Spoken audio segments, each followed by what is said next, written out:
De retour sur ce magnifique plateau, mon soleil, 7 heures passées de quelques secondes. Et bien à l'instant, nous allons nous déporter tout simplement du côté de Yaoundé. Oui, nous allons à la rencontre de Ghislain Pierre Issonneau pour la revue de presse. Messieurs, j'espère que vous êtes en place, que vous nous recevez. Bonjour. Bonjour. Douala, bonjour à vous Soflane, bonjour également à Thierry Carole. Je suis en place et je vous accueille le cœur enflammé de joie comme d'habitude. Nouvelle semaine sur la télé, nouvelle édition également de la revue de presse. Eh bien, on va commencer comme d'habitude d'ailleurs par le quotidien camerounais à capitaux publics. J'ai nommé Cameroun Tribune pour parler du couple présidentiel. Le couple présidentiel qui est donc de retour après une participation fort bien remarquée par Cameroun Tribune du côté de Paris en France. C'était d'ailleurs le temps des travaux du deuxième forum sur la paix qui s'est donc achevé de ce côté-là avec la participation du couple présidentiel camerounais en foulant le sol vendredi dernier à l'aéroport international de Yaoundé-Nsimalen, c'est-à-dire le sol natal. Paul et Chantal Biya ont été ovationnés par les populations depuis l'aéroport international de Yaoundé-Nsimalen jusqu'au palais de l'unité en passant par les artères de la capitale camerounaise, d'où l'intérêt que Cameroun Tribune attache d'ailleurs à ce retour. Un salut pouvant en cacher un autre, et Singan également en kiosque ce lundi parle de participation massive du département de la Ligue s'agissant de cet accueil du couple présidentiel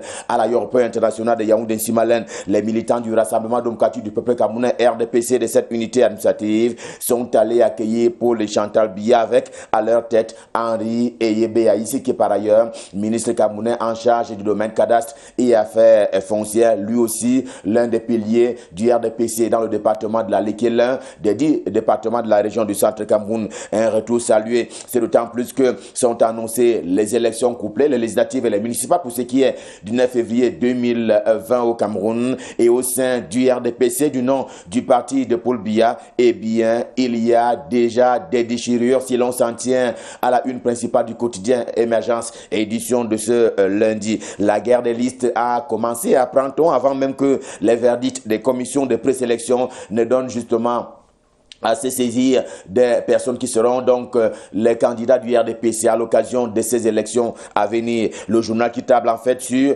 l'option de sélection de ce parti, à savoir les investitures qui sont favorables aux cooptations pas toujours rationnelles, écrit justement le quotidien Émergence. Bien entendu, cela, dit-il, est aux antipodes des primaires beaucoup plus portées vers la démocratie et au choix de la base. Le RDPC a donc pris l'option des investitures, mais cela ne va pas sans quoi qu'apprend-on du quotidien Émergence. Déjà aussi sur le qui-vive, la voix du centre, également en kiosque ce lundi, qui affirme que, quelle que soit l'hypothèse, eh bien, l'administration publique camerounaise est justement aux côtés du RDPC et qu'elle sert cette administration-là les intérêts du parti de Paul Biya. Déduction faite de ce que plusieurs agents de l'État, on sait que nous sommes à quelques 5 jours justement des dates butoirs, de la date butoir pour ce qui est du dépôt des candidatures. Eh bien, mais sur la route de ce dépôt de candidature, il y a comme des freins qui sont mis et naturellement des pièges qui sont posés par certains agents de l'État du Cameroun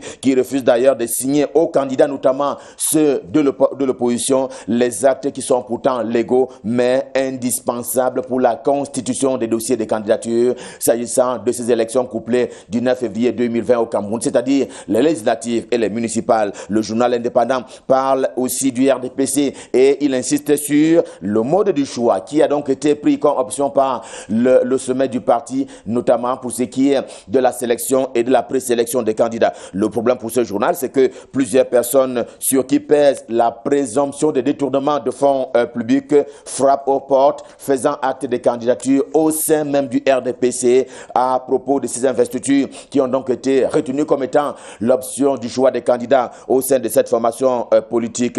Et le journal explique ce matin que ces personnalités sur qui pèse justement la présomption de détournement des fonds publics, eh bien, veulent fuir la prison par l'acquisition de l'immunité, notamment l'immunité parlementaire. Et le plus clair d'entre eux, justement, s'en vont cogner aux portes, question de pouvoir être candidat pour ce qui est du RDPC à la députation. Enquête au cœur de manœuvres qui trahissent une certaine idéologie du RDPC, c'est à lire dans le journal L'Indépendant, encore que le quotidien bleu, pour parler du jour, c'est le journal d'Aman Mana, le lui concède, mais il élargit ce matin le débat à d'autres formations politiques, ici comme comme là-bas, apprend-on, c'est à une véritable chasse aux candidats à laquelle on assiste.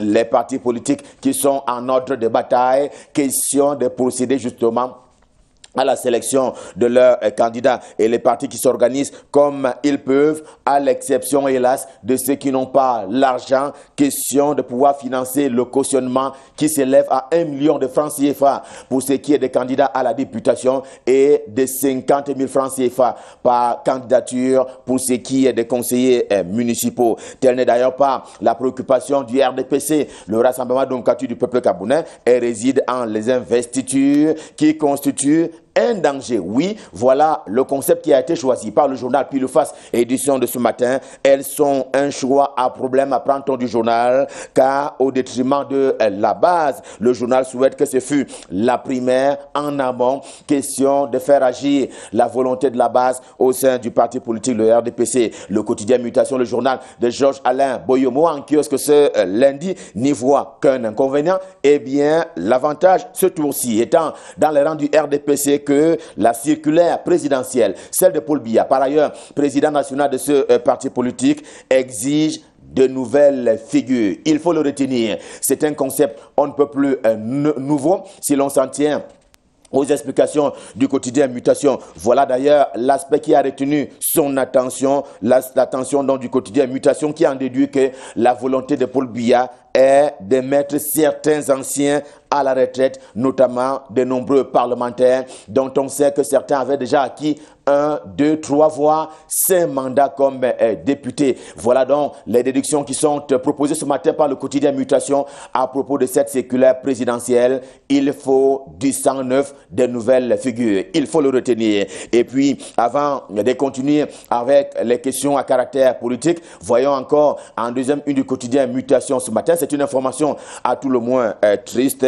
Eh bien, à savoir que Ngea Laroute a perdu donc ses jambes. Elle a perdu ses jambes par une opération chirurgicale qui visait justement à lui prolonger la vie. Hélas, elle a donc perdu les 2 jambes. C'était à l'hôpital La Quintini de Douala.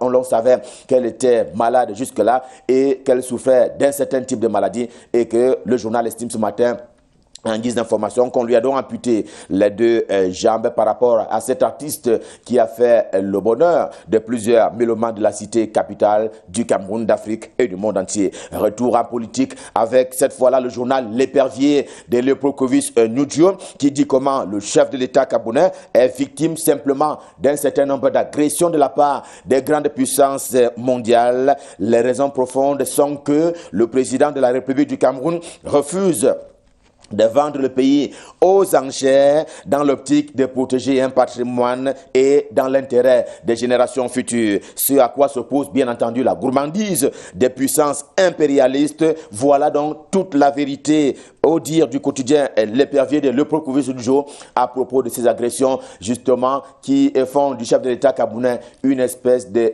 victime. Il y a des raisons bien entendu dans le sol et même le sous-sol. L'Épervier qui va avec ce matin une édition spéciale qui est d'ailleurs consacrée au travail de Joseph Betty Assomo, du nom du ministre camerounais délégué à la présidence de la République chargé de la défense. En tant que tel, il est donc celui qui est en charge de la protection du Cameroun contre les agresseurs. La méthode de l'homme repose sur la passion de la victoire et la passion de la discipline. Voilà donc la méthode Joseph Betty Assomo qui est décrite ce matin par le journal L'Épervier dans une édition spéciale. L'orphelin reste également dans le sillage de la protection des hommes et des personnes, la sécurité tout entière. Eh bien, c'est le cas de Douala, la capitale économique du Cameroun, où le ministre Paul Atanganji en charge de l'administration territoriale vient de séjourner. Et il y a tenu une réunion d'évaluation en termes sécuritaires avec les autorités administratives de la région du littoral, à la tête desquelles le gouverneur, bien entendu, autant que le préfet du Vouri. Les malfrats n'ont qu'à bien se tenir donc désormais, apprend-on du journal. Un peu d'économie au menu ce matin dans le journal La Veuve qui reparle un peu de l'affaire dite celle du terminal à conteneurs du port autonome de Douala. Et c'est une question juste que se pose le journal ce matin. Pourquoi le groupe Bolloré s'active-t-il? Pourquoi s'accroche-t-il justement à ce marché de gestion du terminal à conteneurs du port autonome de Douala, et en déplaçant un peu la réflexion, cela cache-t-il d'autres ambitions? S'étonne par l'écrit le journal La Veuve, édition de ce jour, le journal La Veuve qui a en partage ce matin cette information avec un autre journal, j'ai nommé Afrique Performance, qui tient tout d'abord à redonner les raisons profondes de ce pourquoi le groupe Bolloré s'accroche, raisons supposées ou réelles en tout cas, et il y a également des raisons qui sont proposées pour ce qui est du désaveu de la part des autorités en charge de la gestion du port autonome de Douala. La question du coût exorbitant, l'idée de devenir autonome par le pays de Paul Biya sont autant d'éléments qui dictent la compréhension du journal. J'ai donc nommé Afrique Performance. Dans le secteur économique encore, le financier d'Afrique, également en kiosque ce lundi, se met sur la piste des infrastructures des transports pour ce qui est du continent africain. Motif, il s'est tenu à Yaoundé, la capitale gabonaise, un forum continental sur la problématique de ces voies de communication pour parler justement des infrastructures de transport. Et au terme des travaux, il a été émis l'idée de la digitalisation et du renforcement du partenariat entre le secteur public et le secteur privé sur l'ensemble du continent africain. Et sur place à Yaoundé, pour parler de la capitale gabonaise, le journal Le Zénith croit savoir qu'il y a comme un vent de trappe du côté de TRAC, du côté de la CNPS, la Caisse nationale de prévoyance sociale. Le journal croit bien faire lorsqu'il fait savoir que son directeur général est visé par le TCS, le tribunal criminel spécial. Il ferait l'objet de nombreux dossiers dont le journal a connaissance, mais qui ne donnent pas à respirer normalement. C'est là d'ailleurs au moment où sont annoncés à Yaoundé les chefs d'État de la CEMAC, la communauté économique et monétaire des États de l'Afrique centrale. Ce sera, rappelle encore le journal Économie édition de ce lundi, dès le 21 du mois de novembre en cours, et ce sera pour l'examen et la sanction à administrer à un certain nombre de problématiques qui sont d'ailleurs communes à la sous-région Afrique centrale. Pour parler de ce regroupement, j'ai nommé la CEMAC. Le quotidien de l'économie fait d'ailleurs savoir qu'en prélude, eh bien, ce sont 15 ministres de l'Union économique d'Afrique centrale qui vont se réunir dès le 20 de ce mois dans la perspective justement d'un ordre du jour des travaux de cette rencontre des chefs d'État de la CEMAC. Réalité de Paul Ngouaré Kindji est également en kiosque ce lundi. Le journal qui se félicite de cette descente sur le terrain du ministre en charge des travaux publics, Emmanuel Nganou Djoumessi, pour ne pas le nommer, qui est donc allé ouvrir aux piétons le pont de 400 mètres qui est d'ailleurs en construction, mais déjà usuel sur la Sanaga. Et voilà une bonne nouvelle en termes de circulation des personnes et des biens, notamment sur, dans le département du Bam et Kiem et le département Kédish, les arrondissements qui sont d'ailleurs inhérents s'agissant de ce joyau qui va donc être désormais mis à la disposition des populations. Le journal Réalité de Paul Ngouaré Kindji qui ne manque pas non plus de signaler que dans l'extrême nord du Cameroun, l'on sait que le chef de l'État camerounais avait décidé justement de l'envoi d'un certain nombre de dons à l'adresse des populations sinistrées de ce côté-là, du fait justement des inondations, que dans la deuxième vague des dons présidentiels a été remise aux sinistrés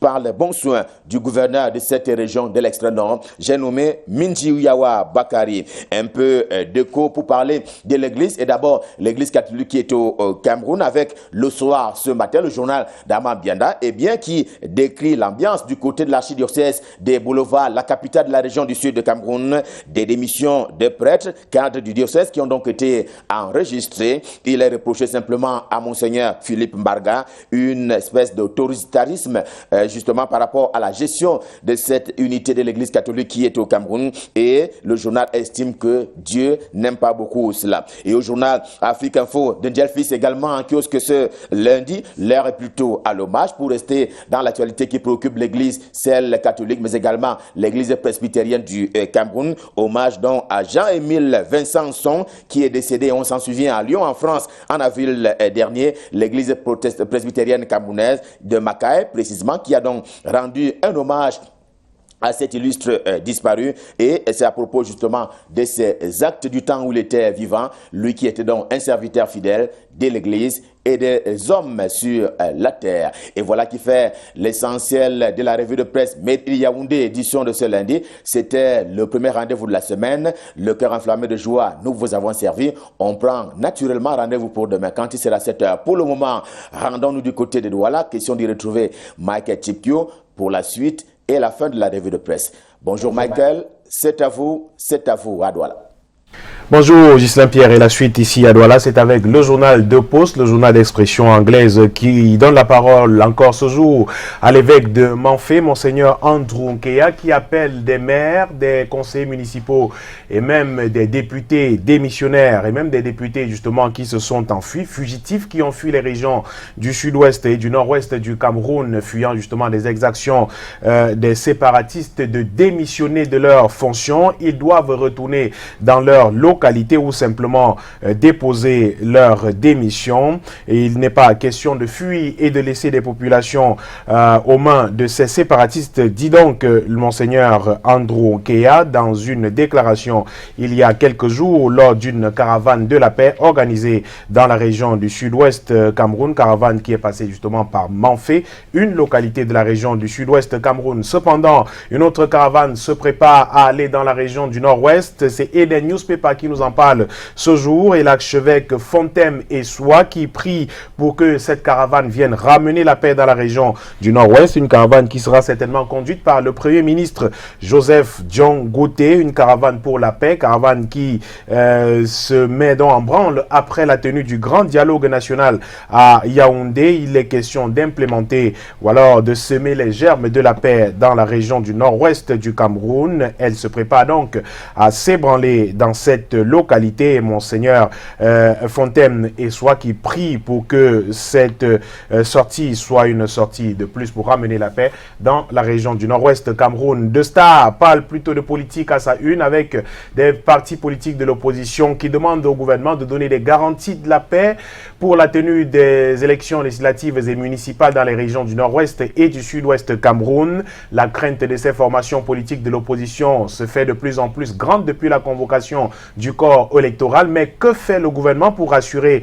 ces partis politiques de ce que le scrutin se passera dans de très bonnes conditions dans ces parties du pays? Le journal de Star qui en parle ce jour revient donc sur cette information ce matin et appelle donc le gouvernement à rassurer pour la paix dans ces régions du nord-ouest et du sud-ouest Cameroun. Et en parlant d'élections, l'œil du Sahel, l'enquiosque aujourd'hui nous parle des investitures au sein du Rassemblement démocratique du peuple camerounais, et un homme qui serait donc en difficulté en ce moment, il est le président de l'Assemblée nationale du Cameroun, et chaque fois que l'heure des investitures des candidats du RDPC aux législatives a sonné dans cette formation politique, les regards se sont tournés irrémédiablement vers l'inamovible président Kava Ige Djibril qui trône au perchoir depuis 1992, et chaque fois, du moins jusqu'ici, le chef traditionnel de Mada dans le Mayo Sava est toujours parvenu à déjouer les pronostics, savourant ces moments de gloire. Il n'hésite parfois pas à narguer ses adversaires et autres analystes du dimanche. On tient de lui, par exemple,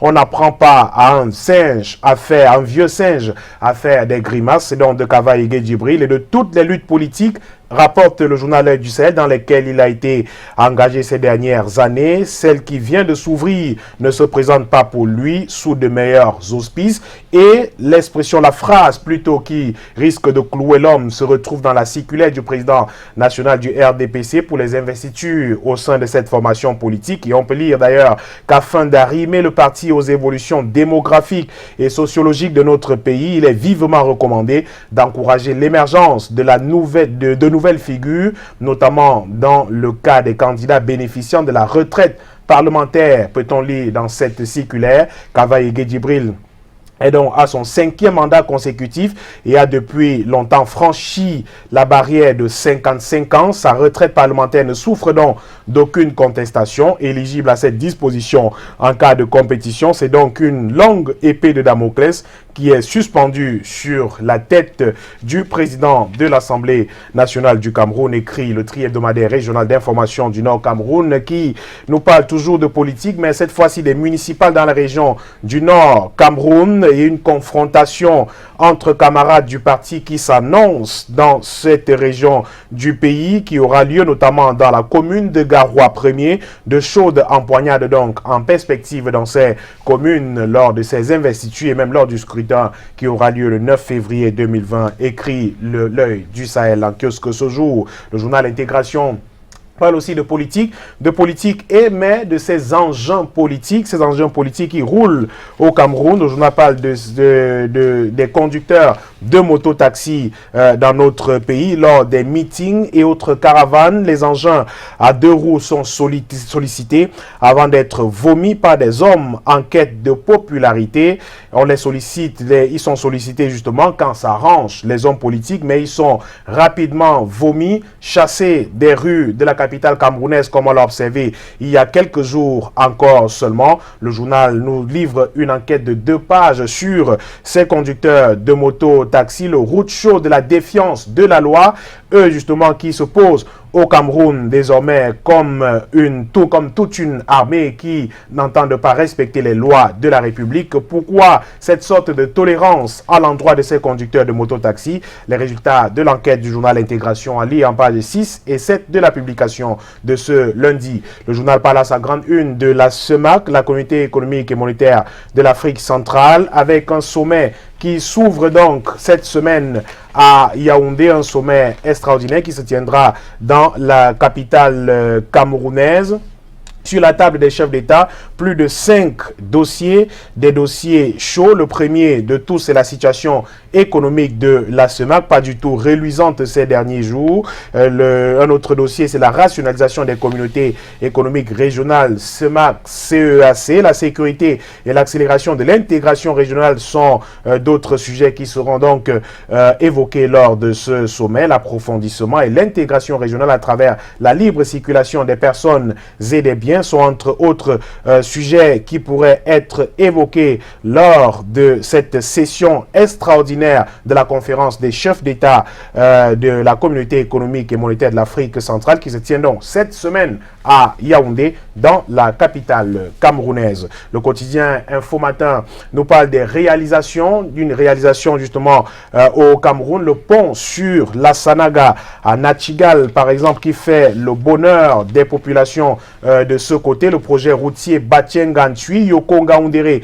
également qui avance en dépit des écueils inhérents à une telle œuvre. Une des avancées du chantier a été concrétisée vendredi dernier avec l'ouverture du pont Bipoutre en acier béton sur la Sanaga à Nachigal. Le pont sur le fleuve lui-même sera ouvert à la circulation dès février prochain au plus tard, rapporte le journal Info Matin. Et justement, à ce propos, au vu du respect de la réglementation ou alors de l'engagement du président de la République, il est question de viabiliser cet axe facilitateur des échanges entre les parties méridionales et septentrionales du Cameroun, mais aussi d'accélérer l'intégration infrastructurelle au sein de la Communauté économique et monétaire de l'Afrique centrale. Et le journal Info Matin qui fait un zoom sur ces chantiers de cet axe névralgique pour constater justement que Nachigal dispose déjà de son passage piéton.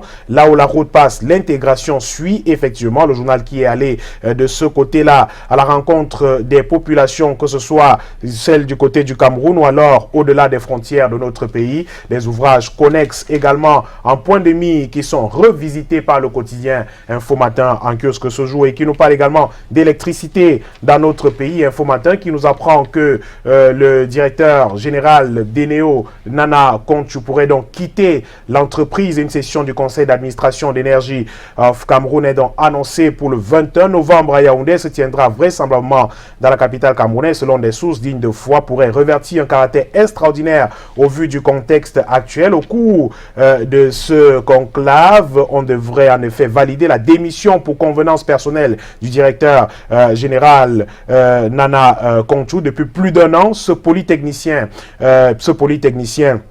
justement, selon ses proches, ne cachait plus son intention de quitter là-bas, qui se plaint surtout d'un environnement institutionnel vicié ayant culminé avec la nomination depuis le 2 mars dernier de l'actuel ministre de l'eau et de l'énergie, lequel membre du gouvernement ne comprendrait, selon ses détracteurs, strictement rien au secteur dont il a la charge. Travailleur de haut vol, habitué à travailler dans un environnement où l'excellence prime, M.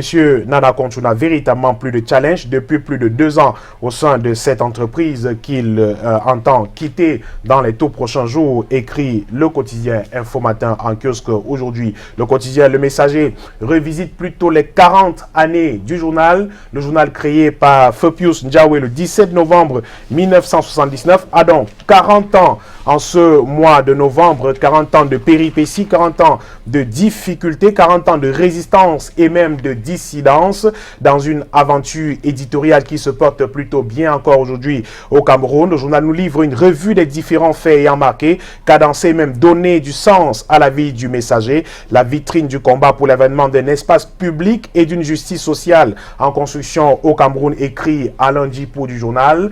40 ans et toujours debout selon Soulé Ono Yolo, 4 décennies remplies de batailles, de survie, de longévité dans la jungle médiatique du Cameroun, 4 décennies pour servir de phare, de flambeau, 4 décennies donc finalement à garder allumer les flammes de la presse à capitaux privés au Cameroun, écrit Soulé Ono Yolo. Et en guise de post-scriptum, Christian Tchabmi rend un hommage appuyé à Pius Ndiawe, le fondateur du journal, et l'éditorial de ce jour, écrit par Jean-François Chanon, revient justement sur ces 40 années de résistance du quotidien Le Messager, encore en kiosque ce lundi. Le journal qui parle aussi de sport, de Fédération camerounaise de football et de cette sortie de Samuel Eto'o-Fils, l'Africa Foot, Iya Mohamed Mboma, le pouvoir et moi, révélation lors d'une interview diffusée sur les antennes de Canal 2 International la semaine dernière. C'est donc à lire avec quelques extraits en page 12 du quotidien Le Messager en kiosque aujourd'hui. Kalara, l'hebdomadaire du monde juridico-judiciaire, nous parle des affaires de justice et du tribunal, notamment avec cette vraie fausse condamnation de Emmanuel Lebou à 104 ans de prison. La fausse information circule depuis quelque temps. Le journal parle d'une manœuvre à travers des messages diffusés mercredi dernier sur Facebook. Des journalistes, hommes politiques et bien d'autres ont annoncé que l'ancien chef de la cellule informatique de la direction de la solde du ministère des Finances avait été condamné 2 jours après la diffusion d'une édition de Kalara donnant la situation judiciaire précise de l'affaire d'un scandale de plus de 5,5 milliards de francs CFA. Le même procédé sur ce sujet avait déjà été à l'origine d'une enquête du même journal, une enquête d'ailleurs qui est encore publiée dans les colonnes du journal Kalara à ce jour. Il s'agit donc d'une grossière manipulation de l'opinion publique en cohérence avec le traitement judiciaire du dossier,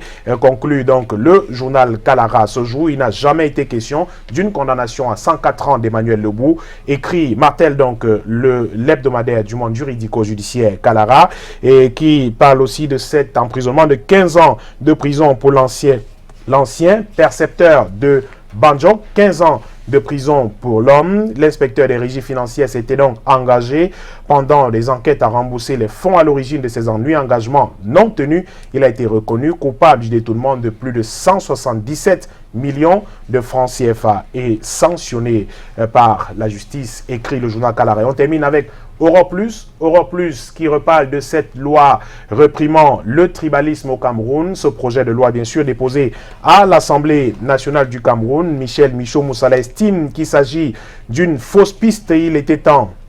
Et ainsi, en anglais dans le texte, exclame le quotidien Capitaux Public, Cameroun Tribune, à propos de ce projet de loi gouvernementale contre le tribalisme actuellement à l'étude au Parlement Cameroun. En croire justement les exégètes du régime de Yaoundé, c'est en effet la clé qui manquait à notre arsenal pour juguler un phénomène qui, tel un cancer, s'incruste insidieusement dans la société camerounaise.